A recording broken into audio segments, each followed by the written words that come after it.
Hello again, and welcome to another edition of Music Matters. I'm MonkeyBoy. I'm Ziggy. And today we are continuing our conversation on music producers. Yeah, super producers. Super producers, yes. I think. Yeah, I agree. Yeah. Yeah, so we did Teddy Riley, New Jack Swing. Yep. We did Jimmy Jam and Terry Lewis. Yep. Which infused the Minneapolis sound into New Jack Swing, and they furthered it along, and now we're gonna sidestep the whole New Jack Swing thing, and we're gonna talk about two super producers. Excuse me. We'll spit it out. Yeah, that kind of show up in the latter part of the '80s, Yeah. which kind of develop a whole new thing. L.A. Reid. Yeah. And Kenny Babyface Edmonds. Yeah. And we all know Babyface alone from his massive list Huge of hits. Yeah. So we'll talk about that. But I thought first we would talk about something that you brought up. I think we can fit it in. Okay. And that is how TikTok has changed the music business. Yeah. Maybe ruined it. Maybe made it better. I don't know if it's ruined it or if it's just changing. Well, and change is always hard. It's radically transformed the music industry by shifting the power of hits from traditional radio to viral algorithms and user-driven content. Yep. So, whereas we were talking in the last episode about,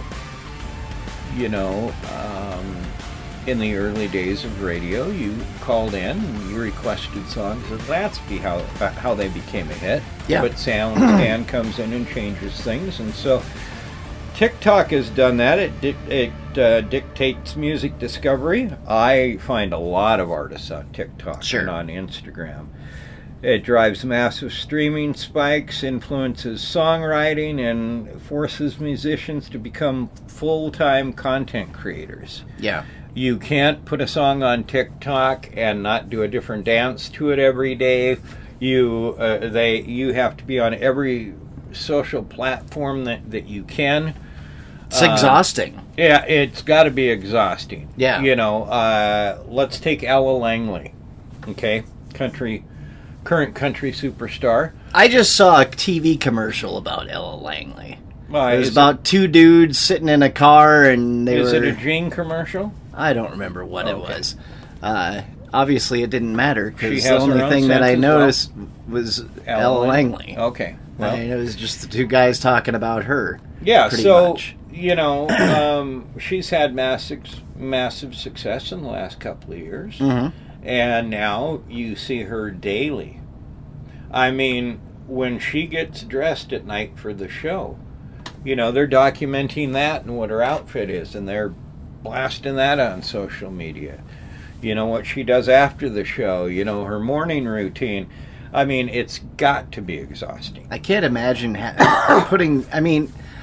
we put our life out there quite a bit, but we at least have a separation between what we put out there and what is, private.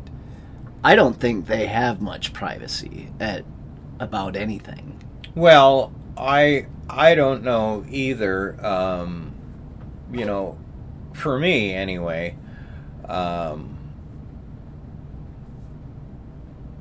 that doesn't appear. If I was in her situation, like if I had that talent, right?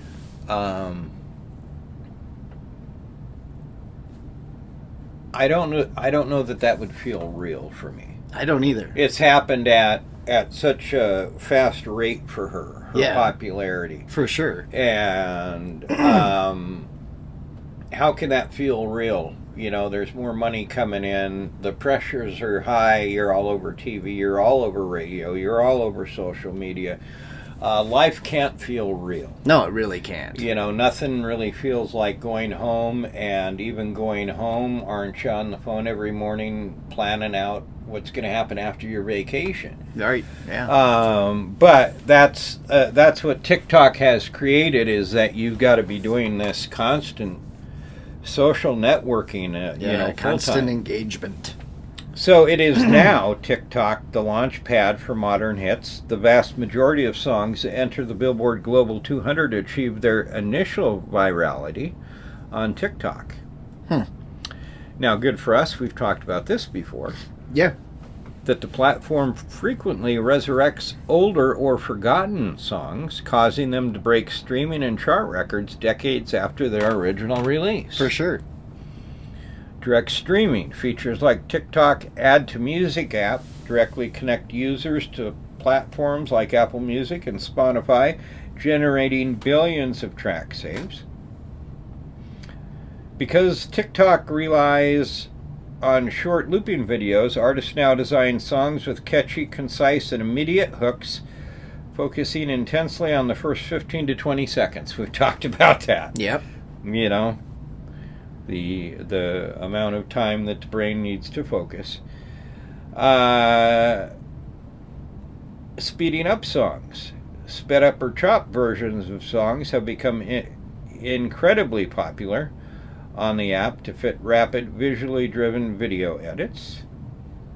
Songs that trend often share specific characteristics such as upbeat vibes, relatable lyrics, or easily duplicated dance choreographies.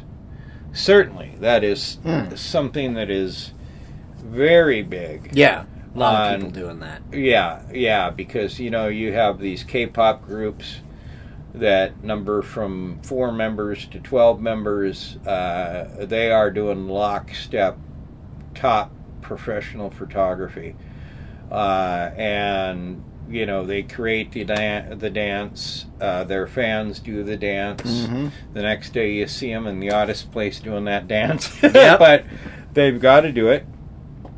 Many major record labels now pressure artists to heavily promote their music on TikTok before or even instead of pursuing traditional marketing routes. Yeah. That's pretty powerful. That is huge. While TikTok provides incredible opportunities for independent artists, established musicians often express frustration at being forced to act as social media personalities and content creators rather than just musicians. Totally get it. Well, we talked about that that's exactly with Christopher Cross, I believe. Yeah. When we did our Yacht Rock episode about, he didn't want to jump into doing all that. No. I can't say I blame him. No. It's a lot. Well, I mean, can you see an artist like Bob Dylan promoting a new album and being all over social media? No. I mean, that's just, does the guy understand how to pick up a phone? Right. But there's millions of these artists that don't want to be taking on that kind of pressure. I can't say I blame them. It's got to be exhausting. Mm-hmm. Just doing all that different stuff just to get minimal, traction. Sometimes you get a little bit, but I mean, if it doesn't go viral, there's a lot of effort for not a lot of reward. Well, I have noticed I'm a fan of Jody Messina. Okay. You know her? Yep. Okay. She's been all over social media over the last year, and I had never really noticed that before. But I'm also noticing that she's out on tour and she's having success with it. Good. It's great. For those artists that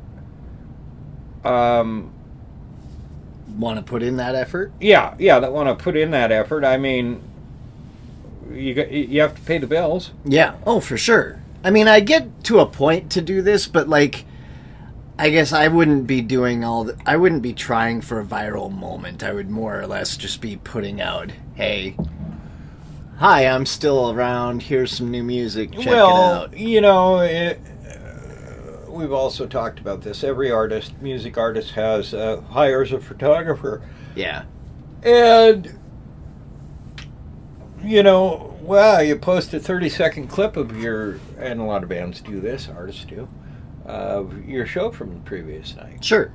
I don't necessarily need to see Jody Messina put on her makeup No.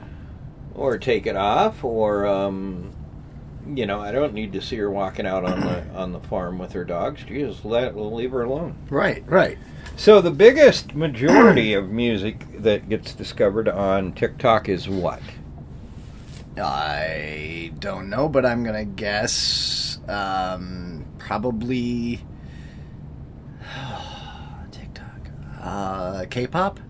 Hip hop and rap. Ah, okay. Then pop. Then R&B and soul. Mm-hmm. No big surprise here. We have electronic. And then if I can get this picture bigger, I can read the other Big words. enough to see rock somewhere in there. Yeah, that's exactly what I was going to say. I got to see if rock is in here. Let me blow up the picture here. Okay, so after electronic, it's indie alternative, then it's Latin, then it's reggae, then it's rock, then it's soundtrack. But this is That's great. not even a genre. Soundtrack? That's just, oh, hey, we put this song on a soundtrack. But the smallest, the least discovered kind of music on TikTok? Okay. Country. Ah. Well, there you go. I wonder why that is. Is it because agree or disagree or ponder? Is it because country listeners are more inclined to get their music in a traditional means, such as terrestrial radio? I mean, I can see that. That is a valid argument. Okay. Could I also add into the argument that the country demographic is older and maybe not that social awareness? I would put that probably more higher up. Okay. I think that also applies for the rock scene, unfortunately. Although there is a youth moment happening with it as well. Yeah, yeah. With the metalcore. But it is rock is an older group. Latin. I'm not surprised by Latin. No, God, no. It's a huge music that's form. A global. Here, but in other parts of the country, it's right. It's global. It's a global thing. Rock is, somewhat global, but it's nowhere near as popular as some other forms. Mm-hmm. Pop music is next to hip hop and rap. I will tell you, you've got Zara Larsson. Zara Larsson is an artist I was following back when she was 13 and 14 on TikTok, on Instagram. Sabrina Carpenter is another one who I found on social media. A long list of pop artists, sure, that I've found through social media. Father of Peace. Yeah. This other band I really like now called Goose. I just listened to them this weekend. Did you? Goose? Yeah, they're good. This new group Goose I found on there. Social media was the first place I saw Turnstile. But yeah, I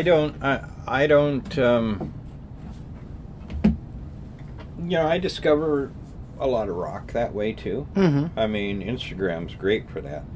But yeah, it's totally shifted. Yeah. It's totally shifted. Sadly, and we've discussed this over and over. It's about selling albums now. It's not about airplay it's also very much about how pretty you are. Oh, it's always been that way. Well, too. it's always been that way, and how you dress. Yeah. And if you can sell the image first, the music business is hypocritical, really, they speak out against, sexual abuse and all that stuff. Right. But at the same time, they're out there and they're promoting the sexualization Yep. of these young pop stars, For hip-hop sure. stars, whatever you want to say, to sell the music. Yep. Yeah, they do that often, and it more so back in the day. Well, now, I'm sure okay, they're I still never do- bought a Britney Spears album, but I would have back in the day. Right. Yeah. And a Christina Aguilera album, Oh, boy. Mariah Carey album. I mean, they were drop dead gorgeous, and so yeah, it's the same thing. Yeah. It's Yeah. the same thing. They've been doing it for years and Yeah. years and years and years, Yep. and then they'll still continue to do it Yep. Well, as well because sex sells. It does. Yeah. Sex does sell. Well, let's talk about L.A. and Babyface. All right. Before we do, I did want to say because this episode will be falling on the 5th of July, so happy 4th. No, thank you. And happy 250, I guess, to America and everything. So, there's that. And Saturday in the Park last night kicked some ass. Yeah, it was great. Yeah, it was Yeah. really good. Joe Bonamassa, Mm-hmm. fire, amazing guitarist. Yeah. So there you go. That's what I had for extra stuff. Let's get into L.A. Reid and Babyface. Blah, blah, blah, blah, blah. I can talk today. I'm just glad that you tried. I tried. Mhm. I really did. My tongue is. I need to put another 5 cents down on my my loan for using it.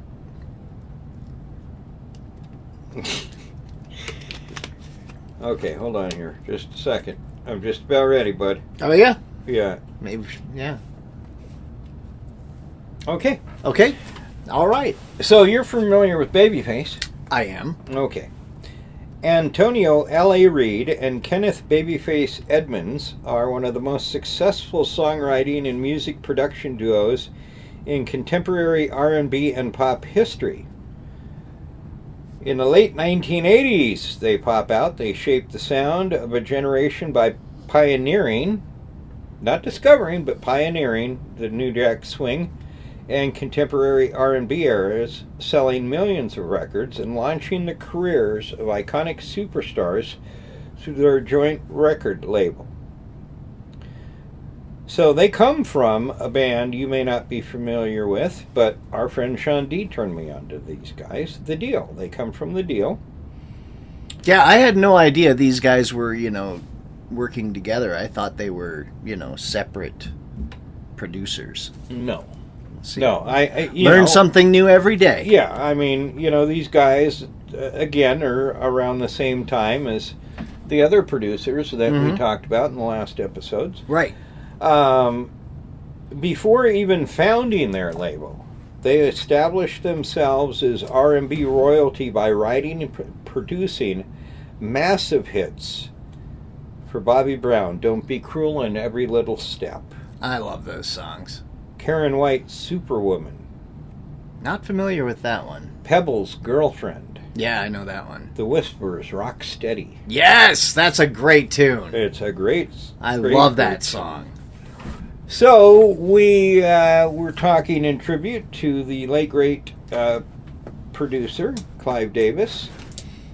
In 1989, L.A. Reid and Babyface partner with Clive Davis of Arista Records to form LaFace Records, headquartered in Atlanta, Georgia.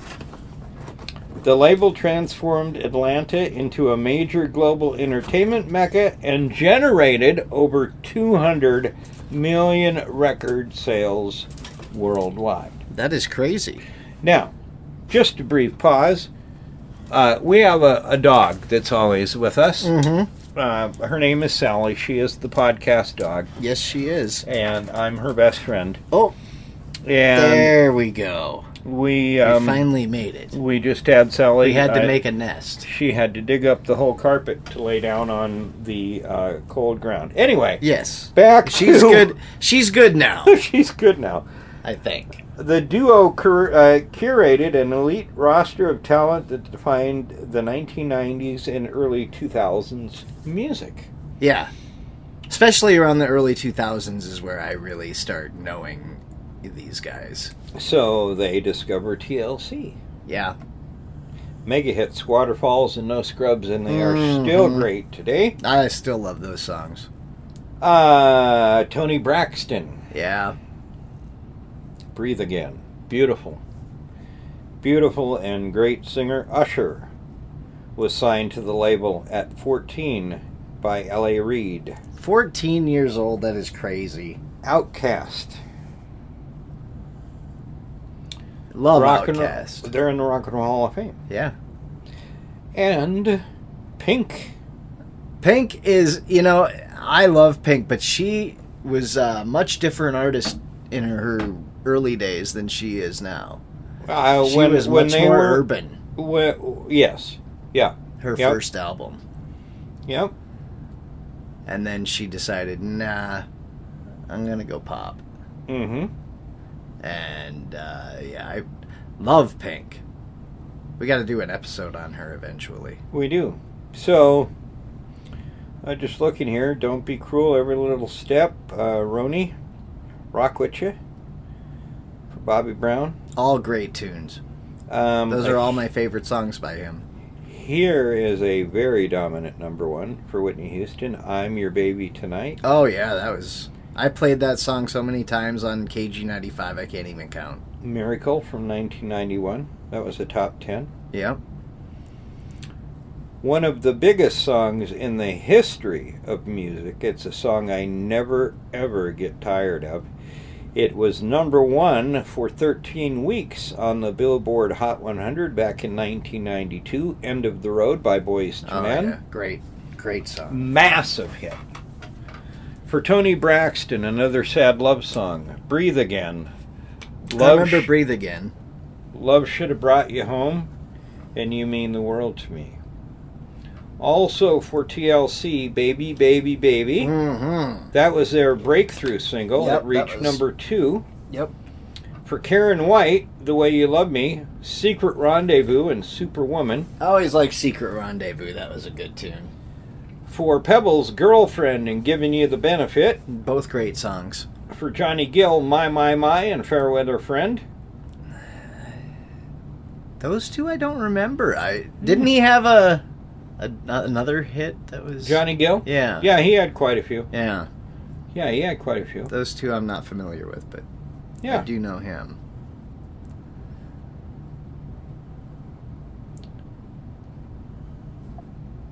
Those are the biggest songs.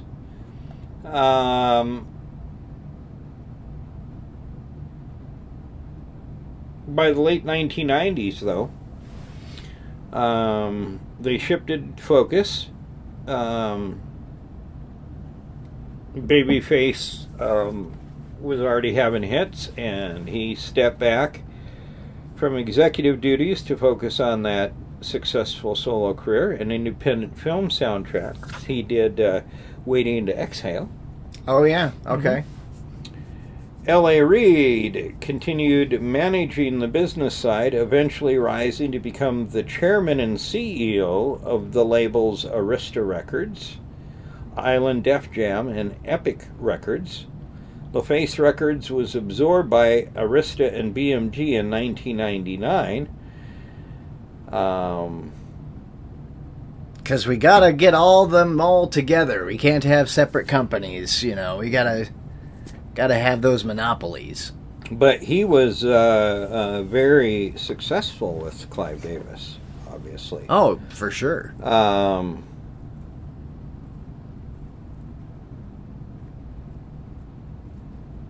Let's see here.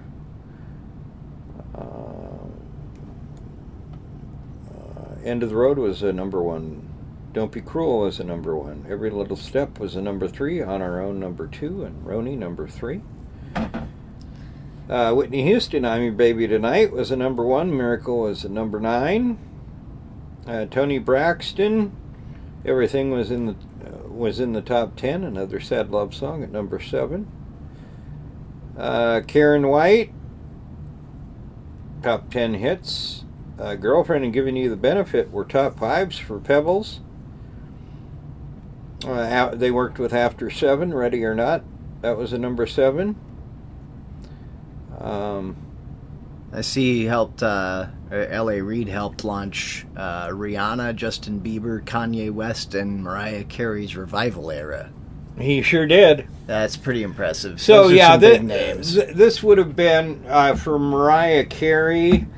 After her divorce from, what's his name? Yeah, him. Yeah. TV host guy. The guy with all the babies. Yeah. Anyway, you know who I'm talking about. Yeah. This is the early 90s, she had been in, Honey, and that was a disaster. Honey was horrible. That was around this time. But, Yep. yeah, then in the... What was the something of Mimi? Mm-hmm. That was probably L.A. Reid. Yeah, that was, and, she came back for a while there. But, yeah, I mean, Rihanna, massive success. By the way, currently working on a new album. Is she? Yes. It's been a long time since It's been a long time. Well, my friend, she doesn't need to make a record. No, she doesn't. She has a makeup line and a clothing line called Fenty, and she is a billionaire. Yeah. She's worth about $2 or $3 billion. Yeah, she's not hurting. Yeah, she's not hurting. No. But anyway, the fans have been asking for it. She's recording a new album. It's probably going to come out maybe later this year, early next year. Yeah, I'm excited for that. Justin Bieber, obviously. Still popular. Yeah, that would be an elevation of his career. I don't know that they really care for Kanye West much anymore, but who does? Right. But just that little list. Yeah. I mean, huge names. Huge names. I'm just, we talked again about Teddy Riley and L.A. and Babyface and Jimmy Jam and Terry Lewis. They defined that the music of the 90s.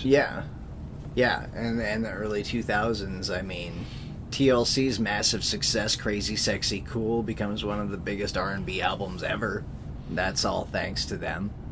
LaFace's dominance in R&B, hip-hop, and pop pretty much ran the 90s. Well, Toni Braxton, she was played all over MTV. Everywhere. Yeah. TLC was everywhere. Yeah. Mm-hmm. Outkast, everywhere. But, they did, down there in Atlanta, people were coming down there. They weren't necessarily all going to L.A., or they weren't all necessarily going to the East Coast. Yeah, Atlanta's a big music town for production. Still today, Nashville is more country based, but Atlanta, that's more the hip hop and R&B type of sound. Not only for that, but you've got two other guys that are headquartered out of there.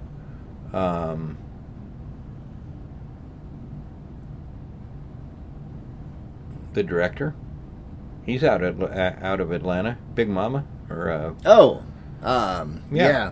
Mm-hmm. Yeah, he's out at Atlanta, and then that comedian that has all the god awful. He's replacing the Late Show that went away. Oh, yeah. That guy. Comics Unleashed. I don't know Comedians Unleashed. I don't know his name, but I know who you're talking about. Yeah, so, there's a big film company down there and television company. Yeah, there's a lot of stuff going on down in Atlanta Mm-hmm. and Georgia in general. Mm-hmm. But yeah. Well, we learned a lot. Yeah. Do we want to talk about some of the other producers of that era? Oh, hey, yeah, let's talk. Yeah, we can do that. Dallas Austin, who was TLC, Boyz II Men, Madonna, and Pink. Jermaine Dupri, that is a big one. Yeah, he was... Mariah Carey. Yeah, Chris he founded Cross. So Def Records. And, yeah. Yep. I remember him. Daryl Simmons collaborated with Babyface and Toni Braxton, Boyz II Men. David Foster, of course. Well, yeah, he was at the time a big pop producer, more on the AC side of things. Yeah. Dark Child, Rodney Jerkins, Brandy, Destiny's Child, Michael Jackson, all worked with them. Mm-hmm. Brian Michael Cox, Usher, Mariah Carey, Jagged Edge. I liked Jagged Edge. They were good. Yeah. Shep Crawford worked with Whitney Houston. Trackmasters, LL Cool J, Nas, Mary J. Blige, the Neptunes. Yeah, that's Pharrell. Britney Spears. Yeah. They did. Did a lot of music in the 2000s. A lot of stuff. But yeah, contemporaries at the time. Jermaine Dupri. Yeah, Daryl Simmons was all over everything at the time. Those guys, again, were more R&B and soul leaning. Mm-hmm. But I always go, wow, what if we'd never heard of them? What right. If they, Yeah. Signs or songs that are just as defining for us as the 80s songs. For sure. I really kind of preferred the music of the 90s over the 80s, but yeah, I mean, you're talking the biggest hit makers of the time. Yeah. And still to this day are producing hits. Oh, yeah. They're not done by any means. No, they're, it's, again, not as, production is not as highlighted as it used to be. Right. Who was producing your record really mattered. Yeah. Back then. Yeah. If you think about the rock side of things, in the 80s, Van Halen's working with Ted Templeman, who was one of the biggest producers at the time. Yep. David Foster, you knew when you worked with David Foster, you were going to have a hit. Yeah. What's his name? And it made or break. It made you or broke you. Yeah. Yeah. Are you thinking of another producer? Yeah, I was, but my brain is done. Well, Clive. Clive just had this amazing ear, and not all of the producers at the time were musicians. I mean, they just had an ear for good music. Yeah, for sure. And sometimes that's all it takes. Don't have to actually have any music experience. You just know. You hear it and you got that ear for it, Yeah, but I can't imagine anyone ever saying Whitney Houston sucked. Oh God, no. Because we always talk about music being subjective. So what they say isn't necessarily the. I mean they have the advantage of being able to say they. Rick Rubin. Rick Rubin, yeah, Rick Rubin. But I didn't like everything that they produced, but some of it was, just amazing songs. So many too. Yeah. So many. Well, hey, we learned a lot. Yeah, we did. Mm-hmm. I learned quite a bit this episode.